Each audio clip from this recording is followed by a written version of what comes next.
કેમ છો વિદ્યાર્થી મિત્રો? હું સોનલ પટેલ આપનું ધ જીપીઆર સ્ટડીઝ એટલે કે ઈ અભ્યાસમાં ફરીથી સ્વાગત કરું છું. તો આજે આપણે લઈને આવી ગયા છે ઉત્કર્ષ બેચમાં ધોરણ 10 માટે સામાજિક વિજ્ઞાન વિષય, જેમાં અત્યારે ચાલી રહ્યું છે આપણું 3જા નંબરનું ચેપ્ટર. નામ છે ભારતનો સાંસ્કૃતિક વારસો, શિલ્પ અને સ્થાપત્ય. તો સ્ટુડન્ટ, આ ચેપ્ટરમાં આપણે ડિટેલ્સમાં અત્યારે જોઈ રહ્યા છીએ શિલ્પ કલા કોને કહેવાય, સ્થાપત્ય કોને કહેવાય, અને આ શિલ્પ કલા અને સ્થાપત્ય કલાનો કઈ કઈ રીતે વિકાસ થયો છે. બરાબર. અને આપણા ભારતમાં, ગુજરાતમાં કઈ કઈ રીતે આ શિલ્પકલા અને સ્થાપત્ય કલા વિકસી છે એનો ડિટેલ્સમાં આપણે અભ્યાસ કરી રહ્યા છીએ. તો સ્ટુડન્ટ, તમે અહીંયા જોઈ શકતા હશો આ બધા પોઈન્ટ આપણે કવર કર્યા છે. હાઇલાઇટિંગ પોઈન્ટ પણ મેં તમને લખાવ્યા છે. બરાબર, કે ચેપ્ટરમાંથી તમને હેતુલક્ષી 1 માર્ક્સમાં કયા કયા સવાલ પૂછાઈ શકે, ત્યાર પછી લોંગ ક્વેશ્ચન, ટૂંકનોંધ કઈ પૂછાય એ વિશે પણ માહિતી આપી છે. તો સ્ટુડન્ટ, લાસ્ટ વિડિયો લેક્ચરમાં આપણે જોઈ ગયા મૌર્યકાલીન કલા, જેમાં વાત કરી આપણે સ્તૂપ વિશે, સ્તંભલેખ વિશે, શિલાલેખ વિશે. ત્યાર પછી જોઈ કે દ્રવિડો જે દક્ષિણ ભારતમાં વસી ગયા હતા, તો એ દક્ષિણ ભારતની દ્રવિડ શૈલી જુઓ. ત્યાર પછી ગુપ્તકાલીન કલા વિશે જોઈ, જેને સુવર્ણ યુગ કહેવાય. ત્યાર પછી ગુફા સ્થાપત્ય. તો સ્ટુડન્ટ, ગુજરાતની જે ગુફાઓ છે એમાં જુદા જુદા પ્રકારની 8 ગુફાઓ જોઈ ગયા. જુઓ, તમે અહીંયા જોઈ શકો છો. બરાબર. અને આ રથ મંદિરથી સ્ટુડન્ટ આપણે આપણું કન્ટેન્ટ બાકી રાખ્યું હતું. તો ચાલો આજે આપણે આપણી જે સુંદર મજાની સફર છે એની શરૂઆત કરીએ. અને હવે આપણે ફરવા જવાનું છે રથ મંદિરમાં. તો સ્ટુડન્ટ, તમને ટૂંકનોંધ પૂછાય છે કે રથ મંદિર વિશે માહિતી આપો. ચાલો તો એના વિશે અભ્યાસ કરીએ કે દક્ષિણ ભારતમાં ઈંટ પથ્થરમાંથી કે એક ખડકમાંથી કોતરીને બનાવેલ જગ વિખ્યાત રથ મંદિરો. જોજો, કયા યુગની આગવી ઓળખ છે? તો કે પલ્લવ યુગની આગવી ઓળખ છે. તો સ્ટુડન્ટ, આ પણ તમને પૂછાય છે. સવાલ કઈ આ રીતે પૂછાશે કે દક્ષિણ ભારતના જગ વિખ્યાત રથ મંદિરો ખાલી જગ્યા યુગની આગવી ઓળખ છે. બોલો શું જવાબ આવશે? તો કે પલ્લવ યુગ તમારો જવાબ આવશે. તો સ્ટુડન્ટ, આપણે આ યાદ રાખીશું. નેક્સ્ટ જોઈએ, કાંચીનું, કૈલાસનાથનું અને વૈકટ પેરુમલનું મંદિર કલા સ્થાપત્યનું શ્રેષ્ઠ ઉદાહરણ છે. બધા યાદ રાખીશું. કયું કયું? તો કે કાંચીમાં કૈલાસનાથનું મંદિર આવેલું છે અને વૈકટ પેરુમલનું મંદિર જે છે એ કલા સ્થાપત્યનું શ્રેષ્ઠ ઉદાહરણ છે. આ ઉપરાંત મહાબલીપુરમનો મંડપ અને મહાબલીપુરમના રથ મંદિરો વિશ્વવિખ્યાત છે.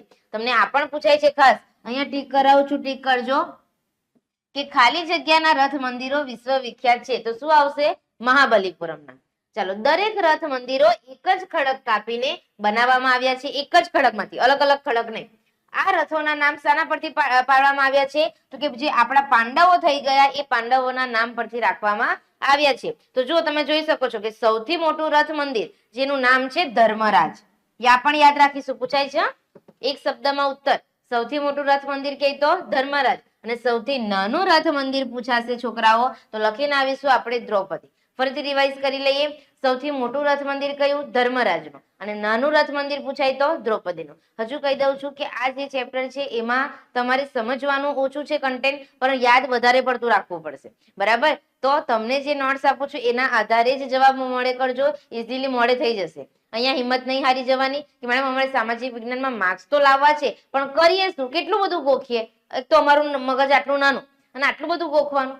સ્ટુડન્ટ, ગોખવાનું એ વસ્તુ ખરી, મોઢે કરવાનું છે, પણ કંઈક સ્માર્ટ વર્ક તો કરવું પડશે ને. ચાલો, તો એ નોટ્સની મદદથી કરવાનું છે. હવે સ્ટુડન્ટ, આપણે જોઈએ કે મંદિર સ્થાપત્ય, મંદિરો જેનાથી તમે બધા પરિચિત જ છો. ચાલો, તો એના વિશે અભ્યાસ કરીએ કે મંદિર સ્થાપત્યમાં ઊંચી પીઠિકાઓ ઉપર સીડીઓવાળા અને શિખરબદ્ધ મંદિરો જોવા મળે છે. આપણને બધાને ખબર છે, આપણે મંદિરે જઈએ તો નીચે મસ્ત મજાનો ઓટલો હોય. બરાબર. પછી સીડી પગથિયા બનાવેલા હોય અને પછી મંદિરની સ્થાપના થઈ હોય, સ્થાપત્ય એનું કામ થયું હોય.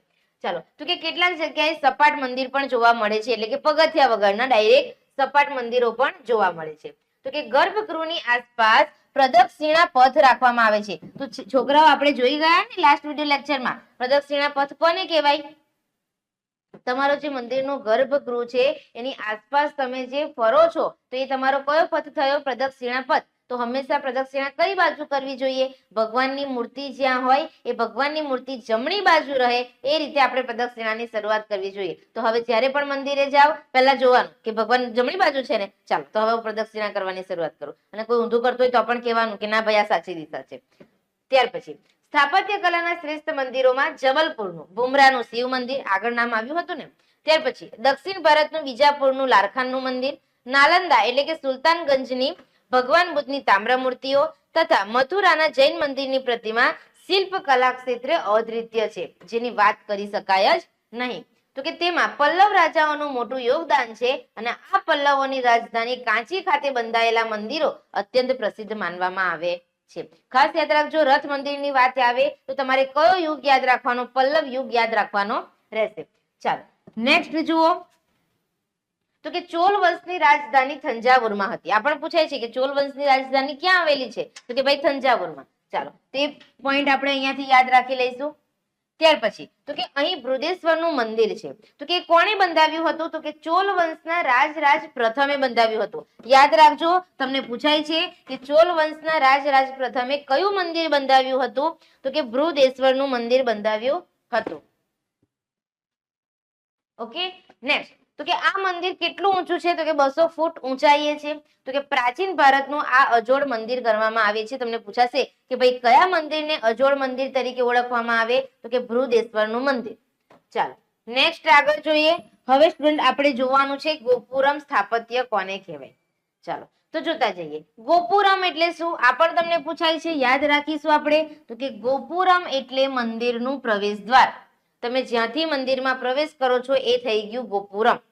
ચાલો તો કે દક્ષિણ ભારતના પાંડ્ય શાસકોએ મંદિર નિર્માણ વેગવંતુ બનાવ્યું. પહેલા પણ મંદિરો તો હતા જ, પરંતુ આ જે દક્ષિણ ભારતના પાંડ્ય શાસકો હતા એને મંદિરનું નિર્માણ એટલે કે મંદિર બનાવવાનું જે કામકાજ છે એને કેવું બનાવ્યું? ઝડપી બનાવ્યું. તો કે તેમણે મંદિરની બહાર ઊભી દિવાલો અને ઊંચા સુંદર સુશોભિત દરવાજાઓની રચના કરી. સ્ટુડન્ટ પહેલાના મંદિરો તો સિમ્પલ, પણ અત્યારે આપણે જે ફરવા જઈએ છીએ તો મંદિરોની રચના જે છે એ જોજો, આપણને જવાનું ગમે. મંદિરે કલાક બેસવાનું કહે ને તો આપણને કંટાળો નહીં આવે. ભગવાન પાસે બેસવાનું એકદમ મસ્ત વાતાવરણ હોય, બરાબર. અને ઘણી બધી હવે તો એના પ્રાંગણમાં જે એનું આંગણું કહેવામાં આવે તો ત્યાં ઘણી બધી એવી રચના કરેલી હોય છે, બરાબર, કે ત્યાં તમે નિરાંતે બેસી શકો. ચાલો તો કે આ મંદિરના દરવાજાઓ ગોપુરમને નામે ઓળખાય છે. તો કે મંદિરોને બદલે ગોપુરમની કલાત્મક સુંદરતાનો મહિમા વધી ગયો છે. જે મંદિર છે એના કરતા પણ એ મંદિરનું પ્રવેશ દ્વાર છે એકદમ રચનાત્મક બનાવવામાં આવે કે આપણને ગમે. આપણે ફોટોગ્રાફી કરીએ છીએ ને.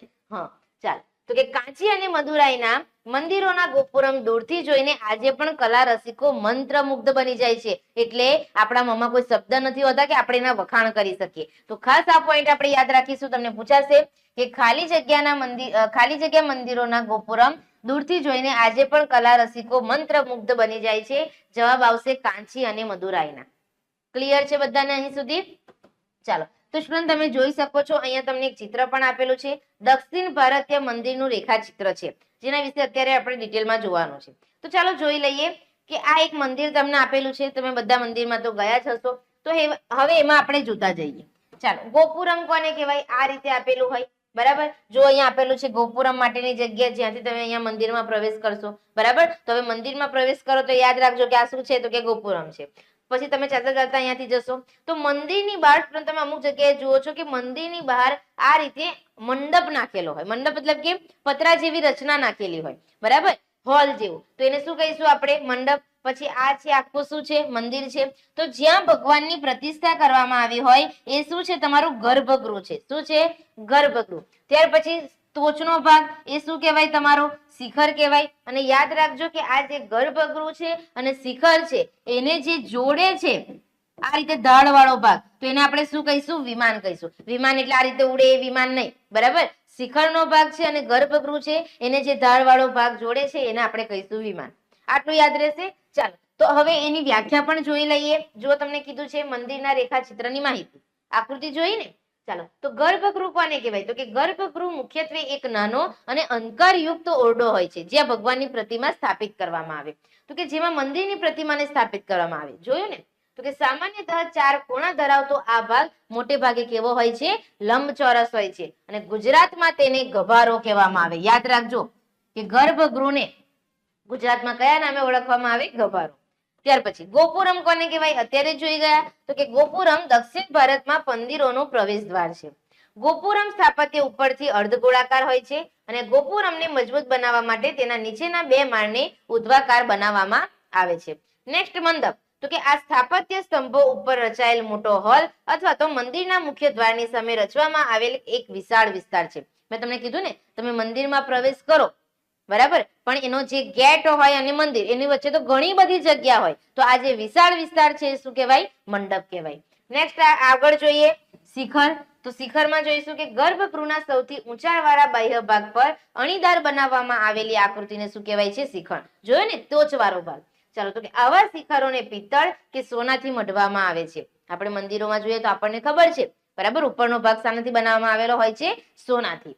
ચાલો, વિમાન કોને કહેવાય? તો કે વિમાન મંદિરનો જ એક ભાગ છે જે વર્ગાકાર અથવા ઢોળાવ આકારમાં રચવામાં આવે. આપણે જોયું ને, શિખર અને ગર્ભગૃહથી વચ્ચેનો જે ઢોળાવવાળો ભાગ છે એને કહીશું વિમાન. તે ઘણા માળ સાથે પિરામિડ જેવા હોય છે અને ઉપરનો ભાગ શિખર એટલે કે ટોચ તરફ જાય છે. જોયું ને આપણે? ચાલો, નેક્સ્ટ જોઈએ. હવે યાદ રાખીશું ત્યાર પછીની લાઈન કે ઓડિશામાં કોણાર્કનું સૂર્ય મંદિર આવેલું છે. તમને પૂછાશે કે કોણાર્કનું સૂર્ય મંદિર ક્યાં આવેલું છે ભાઈ? તો ક્યાં આવેલું છે? ઓડિશામાં. તો કે આ મંદિર છે રથ મંદિરનું એક સ્વરૂપ છે. તો કે તાંજોરમાં બૃહદેશ્વર મંદિરને 13 માળનું ગોપુરમ છે. ટીક કરજો બધા. પૂછાય છે કે કયા મંદિરને 13 માળનું ગોપુરમ છે? તો કે બૃહદેશ્વર મંદિર. અને ઊંધા કાન પકડવા હોય તો એવું પૂછશે કે બૃહદેશ્વર મંદિરને કેટલા માળનું ગોપુરમ છે? તો જવાબ આપીને આવજો 13 માળનું. ચાલો, તો કે આ સમયની ધાતુ અથવા પથ્થરની મૂર્તિઓની આગવી વિશેષતા છે. નટરાજની કાંસ્ય પ્રતિમા તત્કાલિક મૂર્તિકલાનું ઉત્તમ ઉદાહરણ છે. ટીક કરો. આ પણ તમને પૂછાય છે કે ખાલી જગ્યાની કાંસ્ય પ્રતિમા તત્કાલિક મૂર્તિકલાનું ઉત્તમ ઉદાહરણ છે. જવાબ શું આવશે? નટરાજ.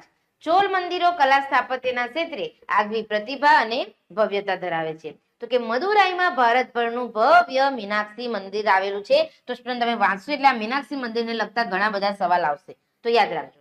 તે વિશાળ જગ્યાએ પથરાયેલ છે. મંદિરના મુખ્ય 4 ગોપુરમ છે. યાદ રાખજો, મીનાક્ષી મંદિરને કેટલા ગોપુરમ છે? 4. સ્થાપત્યની દ્રષ્ટિએ વિશિષ્ટતા ધરાવતું તે શ્રેષ્ઠ મંદિર છે. અને ખજુરાહો મધ્યયુગના સમયમાં બુંદેલખંડના ચંદેલ રાજપૂતોની રાજધાનીનું નગર હતું. તમને સ્ટુડન્ટ અહીંયાથી ટ્વિસ્ટ કરીને થોડું પૂછશે. કઈ રીતે પૂછશે? ખ્યાલ આવે છે કે ખજુરાહો મધ્યયુગના સમયમાં કયા મંદિરનું નિર્માણ થયું હતું? બૃહદેશ્વર મંદિર, સોરી, મીનાક્ષી મંદિર. બરાબર, યાદ રાખજો. ચંદેલ રાજાઓએ ખજુરાહોના સુંદર મંદિરોનું નિર્માણ કરાવ્યું હતું. શિખરબદ્ધ તેમજ ભવ્યાતિ ભવ્ય એવા આ મંદિરોની શૈલી બીજા મંદિરો કરતા તદ્દન જ જુદી હતી. ચાલો, નેક્સ્ટ હવે આપણે જોઈશું સ્ટુડન્ટ જૈન મંદિર એટલે કે દેરાસરો વિશે માહિતી. કે ભારતમાં વિવિધ સ્થળોએ જૈન મંદિર આવેલા છે. કયા કયા સ્થળોએ? તો કે જોઈશું રાજગૃહમાં વૈભાર, વિપુલાચલ, રત્નગીરી, ઉદયગીરી અને શ્રમણગીરી નામના 5 જૈન મંદિર છે. કદાચ પૂછવો હોય તો 1 માર્ક્સમાં સવાલ પૂછી શકે. તો કે સમેત શિખરજી, ટીક કરીશું આપણે. સમેત શિખરજી બિહાર સિદ્ધ ક્ષેત્ર જૈન તીર્થધામ આવેલું છે, તેને મધુવન કહે છે. આ સવાલ ખાસ પૂછાય છે મોસ્ટ ટાઈમ.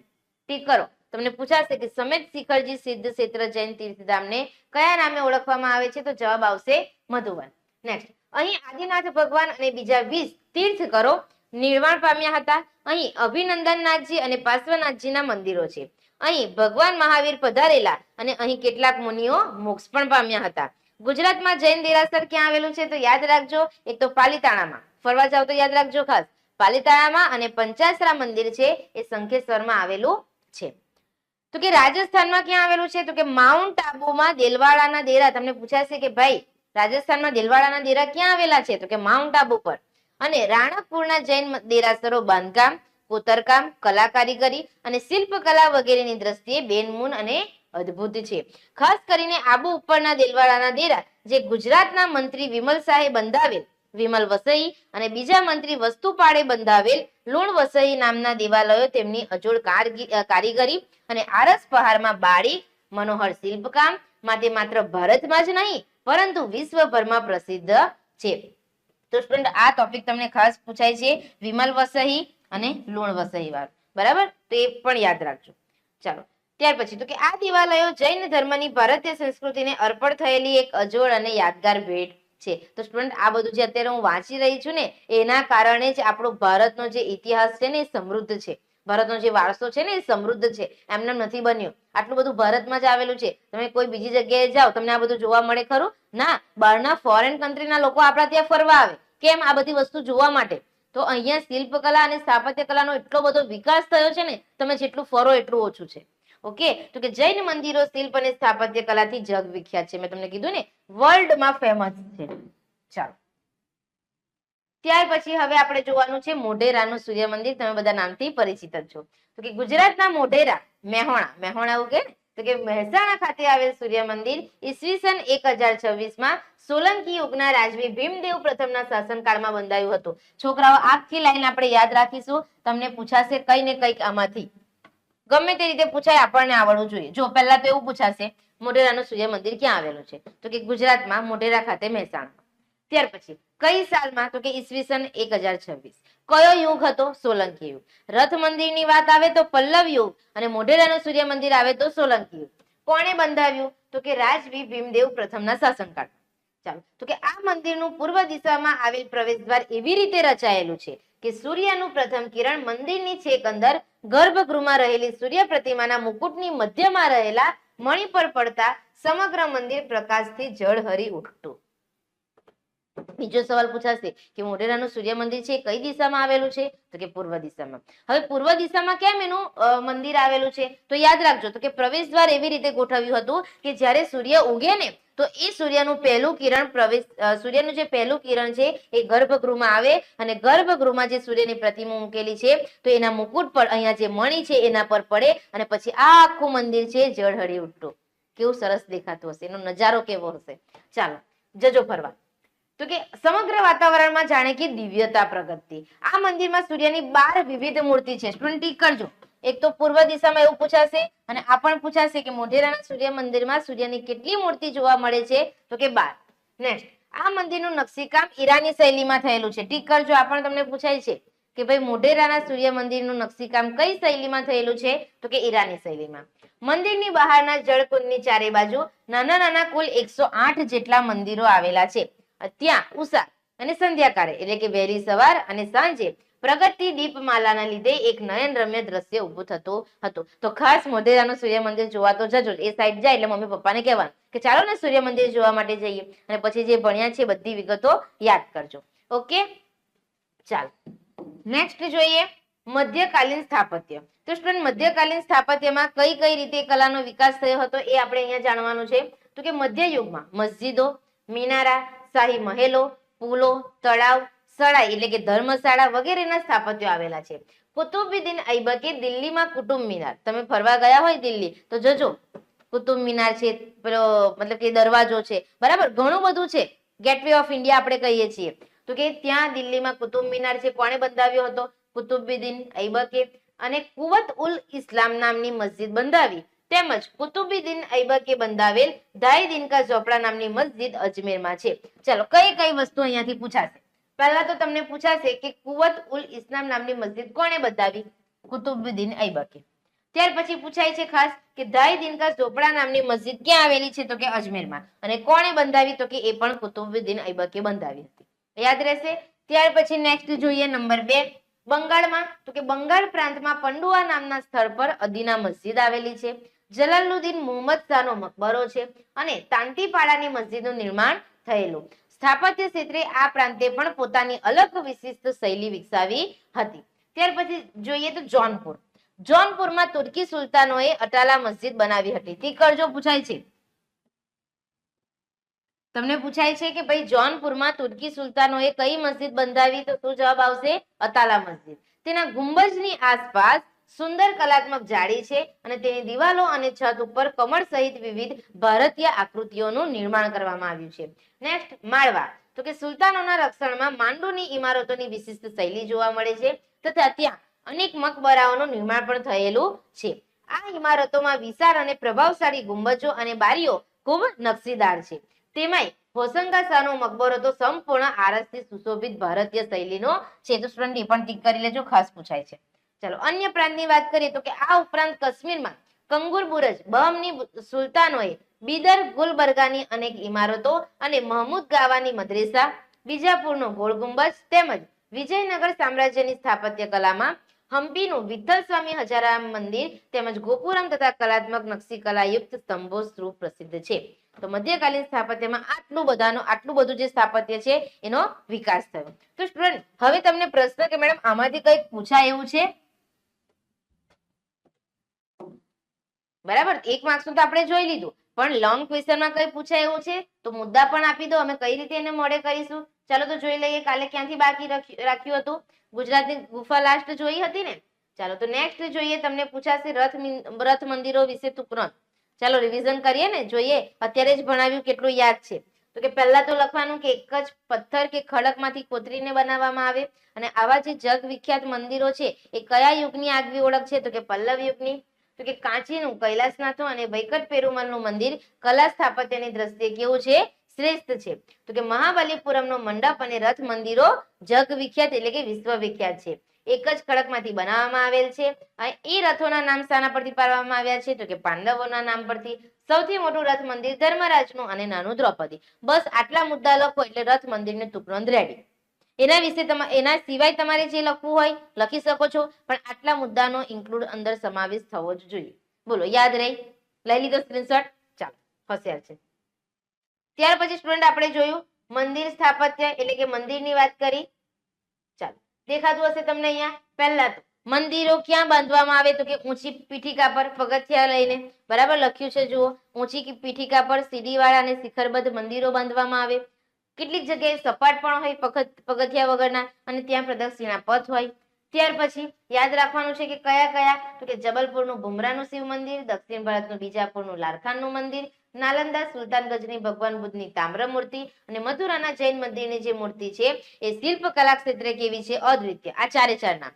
પછી નેક્સ્ટ તો કે પલ્લવ રાજાનું એમાં યોગદાન છે અને પલ્લવોની રાજધાની કાંચી ખાતેના મંદિરો અત્યંત પ્રસિદ્ધ માનવામાં આવે છે. ત્યાર પછી જો મેં તમને કીધું ને ચોલ વંશની રાજધાની ખાસ પૂછાશે, ક્યાં આવે? થંજાવુર. બરાબર. પછી બૃહદેશ્વરનું મંદિર કોણે બંધાવ્યું? ચોલ વંશના રાજરાજ પ્રથમે. કેવું છે? 200 ફૂટ ઊંચું અને પ્રાચીન ભારતનું અજોડ મંદિર તેને ગણવામાં આવે છે. ક્લિયર છે? ચાલો, પછી નેક્સ્ટ જોઈએ તો કે પલ્લવની રાજધાની કઈ? કાંચી. અને ચોલ વંશની અત્યારે આપણે જોઈ ગયા ને થંજાવુર. યાદ રાખજો, ફરી કહું છું, પલ્લવની કાંચી અને ચોલ વંશની થંજાવુર. ચાલો, ત્યાર પછી આપણે જુઓ અહીંયા કંઈક લખ્યું છે, યાદ રાખજો ખાસ. સરસ મજાનું હશે છે, જુઓ. મને યાદ રાખો.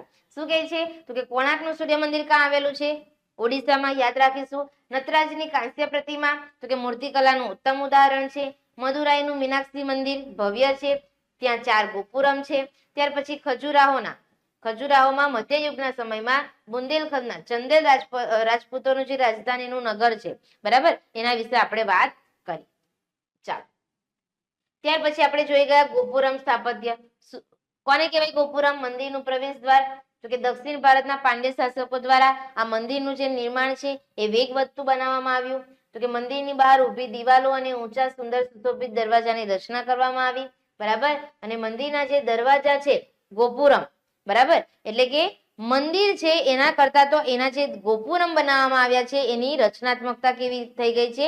વધી ગઈ છે. બરાબર. એટલા માટે કાંચી અને મદુરાઈના જે મંદિરોના ગોપુરમ છે એને જોઈને આજે પણ કલા રસિકો મંત્ર મુગ્ધ બની જાય છે. ચાલો, ત્યાર પછી સ્ટુડન્ટ આપણે જોઈ ગયા જૈન મંદિર. તો જુઓ, જૈન મંદિરમાં તમે આ રીતે યાદ રાખી શકો. કોઈ કલ્પના કરી શકો કે એનો જવાબ તમે આ રીતે યાદ રાખી શકો છો? જુઓ, પહેલા તો શું લખવાનું? ક્યાં ક્યાં જૈન મંદિર આવેલા છે? તો કે રાજગૃહમાં વૈભાર, વિપુલાચલ, રત્નગીરી, ઉદયગીરી અને શ્રમણગીરી. પહેલી લાઈન થઈ ગઈ. ત્યાર પછી તો કે મધુવન કોને કહેવાય? તો કે બિહારમાં સમેત શિખરજીનું જૈન તીર્થધામ આવેલું છે, એને મધુવન કહેવાય. તો કે આદિનાથ ભગવાન અને બીજા 20 તીર્થકરો નિર્માણ પામ્યા હતા ત્યાં. ઓકે. ત્યાર પછી તો કે અભિનંદનનાથજી અને પાર્શ્વનાથજીના મંદિરો અને મહાવીર ભગવાનનું છે ત્યાં. ત્યાર પછી તો કે રાજસ્થાનમાં માઉન્ટ આબુ ખાતે દિલવાડાના ડેરા આવેલા છે. કેટલાક કવિઓ એને સંગેમરમરના કંદારેલા કાવ્યો તરીકે પણ ઓળખે છે. ત્યાર પછી ગુજરાતના મંત્રી વિમલ શાહે વિમલ વસઈ અને વસ્તુપાળે લુણ વસઈ, બરાબર, જે દેવાલયો બાંધ્યા છે એ યાદગાર અને એક અજોડ ભેટ છે. ત્યાર પછી રાજસ્થાનમાં માઉન્ટ આબુના દિલવાડા અને રાણકપુરના જૈન દેરાસરો એ બાંધકામ, કોતરકામ, કલાકારીગરી અને શિલ્પકલાની દ્રષ્ટિએ કેવા છે?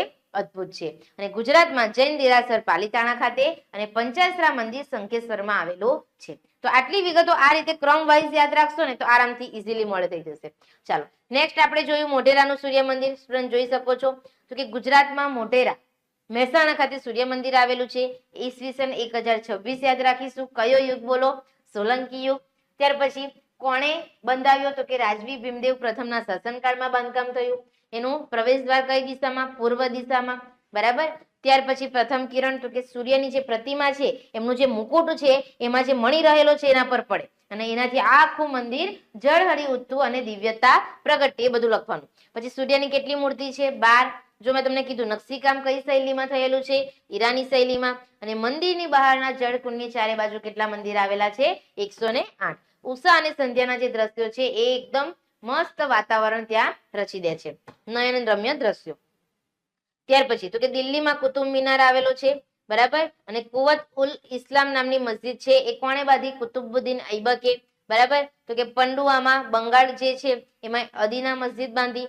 ત્યાર પછી જોનપુરમાં તુર્કી સુલતાનોએ અતાલા મસ્જિદ બંધાવી છે. આ ધાઈ દિનકા ઝોપડા એ પણ કોણે બંધાવી છે? કુતુબુદ્દીન ઐબકે. યાદ રાખજો, જુઓ કીધું છે ને મને યાદ રાખશો ને. ચાલો નેક્સ્ટ આગળ વધીએ સ્ટુડન્ટ. હવે આપણે લાસ્ટ ટોપિક આપણો જોવાનો છે ગુજરાતની સ્થાપત્ય કલા. ક્યાંથી બાકી છે આપણું કન્ટેન્ટ જોઈ લઈએ. રિવિઝન થઈ ગયું? મધ્યકાલીન સ્થાપત્ય કમ્પ્લીટ થયું ને? ચાલો નેક્સ્ટ હવે આપણે જોવાનું છે ગુજરાતની સ્થાપત્ય કલા. અને સ્ટુડન્ટ આ તમને લોંગ ક્વેશ્ચનમાં પૂછાય છે, બરાબર. તો બધા બાજુ ધ્યાન આપો. ચાલો તો કે ગુજરાતના શિલ્પ અને સ્થાપત્યના, ગુજરાત જે રાજ્યમાં અત્યારે આપણે રહીએ છીએ ત્યાં તો આપણને ખબર હોવું જોઈએ ને કે શિલ્પ અને સ્થાપત્ય કલા ક્ષેત્રે શું આવેલું છે. ચાલો જોઈએ તો કે શિલ્પ અને સ્થાપત્ય કલામાં વિવિધ ધર્મના મંદિરો, મસ્જિદો, બૌદ્ધ ધર્મના વિહાર, મઠ, સ્તૂપ, ચૈત્યો, ગુફા મંદિર, જૈન ધર્મના દેરાસરો ઉપરાંત બીજા અનેક પ્રકારના સમાજ ઉપયોગી બાંધકામો જેવા કે રાજમહેલ, કિલ્લા, છતરદી, દરવાજા, કીર્તિ તોરણ, ધર્મશાળા, ઉપાશ્રય, વિસામા, ચબુતરા, ઝરૂખા, ઘુમ્મટ, તોરણ, કુવા, વાવ, સરોવર, તળાવ, પશુ પ્રાણીઓની આબેહૂબ આકૃતિઓ સર્વાંગ સુંદર અને અતિ ભવ્ય ગણાય છે. સ્ટુડન્ટ જુઓ તો ખરા, બોલતા બોલતા આપણું મોં દુખી જાય છતાં પણ ગુજરાતમાં કોઈ વસ્તુની કમી નથી, બરાબર. એટલે તો ગુજરાત જેવું કઈ નહીં. ચાલો નેક્સ્ટ આગળ જોઈશું. તો તમને સ્ટુડન્ટ અહીંયા વડનગરનું કીર્તિ તોરણ આપેલું છે, તમે જોઈ શકો છો, બરાબર. ખાસ યાદ રાખજો. ત્યાર પછી અહીંયા જુઓ સોમનાથનું મંદિર. બધા ગયા છો ફરવા? હર હર મહાદેવ. ચાલો ત્યાર પછી હવે સ્ટુડન્ટ આપણે જોવાનું છે ગુજરાતની સ્થાપત્ય કલામાં સૌ પ્રથમ આપણે વાત કરીશું અહીંયા મંદિરો વિશે. તો કે ધાર્મિક ક્ષેત્રે ગુજરાતમાં વિવિધ ધર્મના મંદિરોની રચના થઈ છે, આપણને ખ્યાલ જ છે. જેવા કે ભદ્રકાળી મંદિર ક્યાં આવેલું છે? અમદાવાદમાં. ગીતા મંદિર, વેદ મંદિર, જગન્નાથ મંદિર, તો કે આ બધા જમાલપુર અમદાવાદ ખાતે આવેલા છે. ત્યાર પછી રણછોડરાયજી મંદિર ક્યાં આવેલું છે? ડાકોરમાં. સૂર્ય મંદિર અત્યારે જ વાત કરી મોઢેરામાં. હાટકેશ્વર મહાદેવ વડનગર. અંબાજી મંદિર, જય અંબે. ચાલો ત્યાર પછી શામળાજી મંદિર, સોમનાથ મંદિર, જગત મંદિર દ્વારકા. ત્યાર પછી બહુચરાજી મંદિર, મહાકાળી મંદિર પાવાગઢ, સ્વામિનારાયણ મંદિર, બ્રહ્માજી મંદિર ક્યાં આવેલું છે? ખેડ બ્રહ્મા. ખોડિયાર માતાજી મંદિર ભાવનગર અને આશાપુરા માતાનો મઠ કચ્છ. તો કે વગેરેના મંદિરોનો સમાવેશ થાય છે. સ્ટુડન્ટ આ બધા નામોથી તમે પરિચિત જ હશો, મોઢે કરવાની જરૂર નથી, આરામથી તમે લખી શકો છો. ચાલો નેક્સ્ટ જોઈએ મસ્જિદ. તો કે અમદાવાદમાં 3 દરવાજા નજીક જામા મસ્જિદ આવેલી છે. ખાસ થી કરજો, તમને આ વસ્તુ પૂછાય છે કે જામા મસ્જિદ ક્યાં આવેલી છે? તો કે અમદાવાદમાં. તો કે આ મસ્જિદ સુલતાન અહમદ શાહ પહેલાએ બંધાવી હતી. કઈ સાલમાં? ઈસવીસન 1424માં. એમાં 260 સ્તંભો પર 15 ગુંબજોની રચના કરવામાં આવી છે. બારીક કોતરણી વાળી સીદી સૈયદની જાળી, યાદ રાખજો, એ પણ અમદાવાદમાં જ આવેલી છે.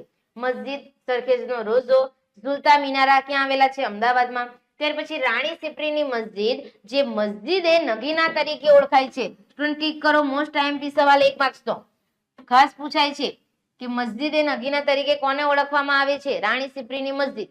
અથવા તો રાણી સિપ્રીની મસ્જિદને અન્ય કયા નામે ઓળખવામાં આવે છે? મસ્જિદે નગીના. નેક્સ્ટ આ ઉપરાંત જામી મસ્જિદ, ચાંપાનેર અને ગુજરાતના મોટા શહેરોમાં મસ્જિદો આવેલી છે. યાદ રહેશે, મંદિરની વાત કરી, મસ્જિદની વાત કરી. નેક્સ્ટ જોઈએ જૈન દેરાસર, જૈન મંદિર. અત્યારે આપણે જૈન દેરાસરની વાત તો કરી, પણ ગુજરાતમાં પણ જોઈએ ને. તો કે હઠીસિંહના જૈન દેરાસરો કુંભારિયાજી, શંખેશ્વર, સિદ્ધગીરી, શેત્રુંજયગીરી, પાલિતાણા વગેરે શિલ્પ સ્થાપત્ય અને કોતરણીની દ્રષ્ટિએ દાદ માંગી લેવા છે, એટલે કે વખાણ માંગે તેવા છે. ચાલો નેક્સ્ટ તો કે ગુજરાતની વાવ. ફરવા ગયા છો ને, સ્કૂલમાંથી ખાસ આપણને પ્રવાસ લઈ જાય. ક્યાં? તો કે અદાલતની વાવ જોવા. તો કે અદાલતની વાવ, દાદા હરીની વાવ અમદાવાદમાં આવેલી છે. રાણીની વાવ તો કે પાટણમાં આવેલી છે. હીરા ભાગોળ તો કે ડભોઈ વગેરે સુંદર વાવો આવેલી છે. આ ઉપરાંત સ્થાપત્ય કલા જુઓ બીજી કઈ કઈ વસ્તુ આવી શકે? તો કે ભદ્રનો કિલ્લો, 3 દરવાજા, ત્યાર પછી નગીનાવાડી, કાકડિયા તળાવ અમદાવાદ. અહીંયા પણ સ્કૂલમાંથી લઈ જાય એટલે લઈ જાય ફરજિયાત. રુદ્ર મહાલય સિદ્ધપુર. હવે જેટલા પણ બોલું છું જુઓ, આ જે પેરેગ્રાફ છે બધું તમને શામાં પૂછાશે ખબર છે છોકરાઓ? જોડકામાં. રુદ્ર મહાલય આપેલો હશે, સામે તમારે જોડકું જોઈન કરવાનું હશે, ક્યાં? સિદ્ધપુર. પછી સહસ્ત્રલિંગ તળાવ ક્યાં આવેલું છે? પાટણ. સામરસાની ચોરી, તાનારીરી સમાધિ. પછી કીર્તિ તોરણ ક્યાં આવેલું છે? વડનગર. ખાસ યાદ રાખજો. મુનસર તળાવ, વિરમગામ. મલાવ તળાવ, ધોળકા વગેરે સ્થાપત્ય કલાના ઉત્તમ નમૂનાઓ છે, જે ગુજરાતની ગરિમાને ઉચ્ચ સ્થાન અપાવે છે. આજે ગુજરાત વિશ્વના નકશામાં શિલ્પ, સ્થાપત્ય કલા, કારીગરી અને કોતરણીના ક્ષેત્રે તેજસ્વી તારલાની જેમ ઝળહળી ઉઠ્યું છે. એટલે તો આપણા ગુજરાતમાં અને ભારતમાં બધા ફરવા આવે, ફરવાનું ગમે આપણને. એટલે તો કહેવામાં આવે છે પણ જેટલું તમે જીવશો ને બરાબર ત્યાં સુધી ફરી નહીં શકો, એટલું બધું આવેલું છે. બરાબર. ચાલો નેક્સ્ટ ટોપિક. સ્ટુડન્ટ, જેવી રીતે આપણે મંદિરના રેખાચિત્રની આકૃતિ જોઈ એની માહિતી મેળવી, એ જ રીતે હવે મસ્જિદ સ્થાપત્યનું રેખાચિત્ર જોઈશું અને એની માહિતી મેળવીશું. તો જો સ્ટુડન્ટ તમને અહીંયા અલગ અલગ એના ભાગ દેખાય છે. મિનાર છે, કિબલા છે, મકસુરા છે, મહેરાબ છે, લીવાન છે, હોજ છે, મુખ્ય પ્રવેશ દ્વાર આપેલો છે, સહન છે, ગલિયારા છે. ચલો તો કોને કોને કહેવાય આપણે જોઈ લઈએ. બરાબર. અને જે એક એક માર્ક્સમાં પૂછાશે, વધારે લોંગમાં નહીં પૂછાય, તો એ વસ્તુ યાદ રાખી લઈશું. ચાલો જોઈએ કે ગલિયારા કોને કહેવાય. તમને એવું પૂછાશે કે મસ્જિદની અંદર આવવા જવાનો રસ્તો કયા નામે ઓળખાય? તો કે ગલિયારા. યાદ રાખીશું અહીંયાથી. ચાલો નેક્સ્ટ કે કિબલા, તો કે સ્થાપત્યનો આ ભાગ. ચલો જોઈએ જ લઈએ આકૃતિમાં, એટલે થોડું મજા આવે. મસ્જિદની અંદર આવવા જવાનો રસ્તો ગલિયારા છે ને, આ ગલિયારા. તો આ જે આવવા જવાનો રસ્તો છે એને આપણે શું કહીએ છીએ? ગલિયારા. ચાલો પછી છે કિબલા, તો કે સ્થાપત્યનો આ ભાગ મસ્જિદ અથવા નમાઝ પઢવાના હોલની દિવાલ છે, જે હંમેશા મક્કાના કાબાની દિશામાં જ બનાવવામાં આવે છે. ચાલો જોઈએ કિબલા ક્યાં છે. જો અહીંયા આ જે હોલ છે, નમાઝ પઢવાનો જે હોલ છે એની જે દિવાલ છે એને આપણે શું કહીએ છીએ? કિબલા કહીએ છીએ. ચાલો નેક્સ્ટ લીવાન, તો કે મસ્જિદના સ્તંભો વાળા ઓરડાને શું કહેવામાં આવે છે? લીવાન. છોકરાઓ જો અત્યારે જ આપણે વાંચ્યું ને, ક્યાં ગયું? હા, આ જે લીવાન છે બરાબર, એની જે દિવાલો છે બધી સ્તંભો છે એને આપણે શું કહીશું? લીવાન. ચાલો ત્યાર પછી છે મકસુરા, તો કે મસ્જિદના કિબલાના અંત ભાગને મકસુરા કહેવામાં આવે છે. ચાલો જોઈએ કિબલાના અંત ભાગને. ઓકે જોઈએ. હા જો આ કિબલા છે, આપણી જે દિવાલ છે, તો એનો જે અંત ભાગ છે એને શું કહીશું આપણે? મકસુરા કહીશું. ચાલો નેક્સ્ટ, તો કે રેલિંગ દ્વારા આ ભાગને અલગ કરવામાં આવેલ હોય છે. ત્યાર પછી જોઈએ મહેરાબ, તો કે મહેરાબ કિબલામાં બનેલ ભાગને કહે છે. તે મોટે ભાગે એક સામાન્ય માનવીની ઊંચાઈ જેટલો હોય છે. તે મક્કા તરફની સાચી દિશા બતાવે છે. ચાલો જોઈએ મહેરાબ ક્યાં છે. જો અત્યારે જ મેં વાંચ્યું હતું. હા અહીંયા છે ને. ચાલો નેક્સ્ટ, તો કે સહન કોને કહેવાય? તો કે સ્થાપત્યનો આ ભાગ મસ્જિદનું પ્રાંગણ કહેવાય છે, જેમાં ઇસ્લામ ધર્મના અનુયાયીઓ નમાઝ માટે એકત્રિત થાય છે. જો અહીંયા બધા નમાઝ પઢવા માટે ત્યાં ભેગા થાય છે ને. સહન આ જે પ્રાંગણ છે એને શું કહેવાય? જેવી રીતે મંદિરનું પ્રાંગણ હતું એને આપણે શું કીધું? મંડપ કીધું. એવી રીતે આ મસ્જિદનું પ્રાંગણ છે એને આપણે શું કહીશું છોકરાઓ? સહન. ઓકે ચાલો તો છોકરાઓ આ રીતે તમારો અહીંયા આખું ચેપ્ટર કમ્પ્લીટ થઈ ગયું. જો સ્વાધ્યાયના સવાલ, પ્રાચીન ભારતનું નગર આયોજન જોયું ને, 3 વિભાગો પડે. મોહેંજો-દડોની નગર રચનામાં રસ્તા અને ગટર યોજના ખાસ પૂછાય છે, મોડે કરજો. ગુજરાતની ગુફા જોઈને 8 અલગ અલગ, જુનાગઢ, સાણા, તળાજા, કચ્છની ખાપરા કોડિયાની, પછી કડિયા ડુંગરની. ત્યાર પછી ધોળાવીરા ભણી ગયા છે. લોથલ ભારતનું અગત્યનું મંદિર હતું. લોથલ ક્યાં આવેલું છે? અમદાવાદના ધોળકા તાલુકામાં. સ્તંભ લેખ પરની કલા, મોઢેરાનું સૂર્ય મંદિર ભણી ગયા ને આજે જ. ચાલો ત્યાર પછી નેક્સ્ટ શિલ્પ એટલે શું જોઈ ગયા. ચાલો બોલો તો શિલ્પની વ્યાખ્યા. ચાલો બોલો શિલ્પની વ્યાખ્યા શું? તો કે શિલ્પી પોતાના કૌશલ્ય અને આવડતને છીણી અને હથોડી વડે વિવિધ પ્રકારના મનના ભાવો પથ્થર, લાકડું, ધાતુમાં કંડાળે તે કલા એટલે કઈ કલા? શિલ્પકલા. એવી જ રીતે પૂછ્યું છે સ્થાપત્ય. સ્થાપત્યનો અર્થ જોઈ ગયા છે. બાંધકામ. મોહેંજો-દડોનો અર્થ સમજાવી તેના રસ્તાની માહિતી આપો. બરાબર. ત્યાર પછી સ્તૂપની સમજૂતી આપો, એ પણ ભણી ગયા છે. ચાલો તો છોકરાઓ નેક્સ્ટ હવે જે આપણે નોટ્સ જોવાની બાકી છે એ પણ જોઈ લઈએ ને, ગુજરાતની સ્થાપત્ય કલા વિશે. ચાલો તો બધા અહીંયા ધ્યાન આપે. જો આ ચાર્ટ દ્વારા મસ્ત મજાનો આવો ચાર્ટ બનાવી દેવાનો સ્ટુડન્ટ, અને પછી વાંચવા બેસવાનું, એટલે યાદ રહે જ જાય. જો શું યાદ રાખવાનું છે ગુજરાતની સ્થાપત્ય કલામાં? પહેલા તો 4 વસ્તુ. એક તો મંદિર, મસ્જિદ, જૈન દેરાસર અને ગુજરાતની વાવ. તો મંદિરમાં આ બધા મંદિર વાંચી લો, પછી યાદ તો રહી જ જશે, કારણ કે આપણે ફરવા જઈએ છીએ. મસ્જિદ, તો કે એના પણ નામ યાદ રાખી લો બધા. બરાબર, યાદ રહી જાય એવા છે. જૈન દેરાસર, ગુજરાતની વાવ. જો મંદિરોમાં કયા કયા મંદિર? ભદ્રકાળી મંદિર, ગીતા મંદિર, વેદ મંદિર, જગન્નાથ મંદિર ક્યાં આવેલું છે? તો કે અમદાવાદ.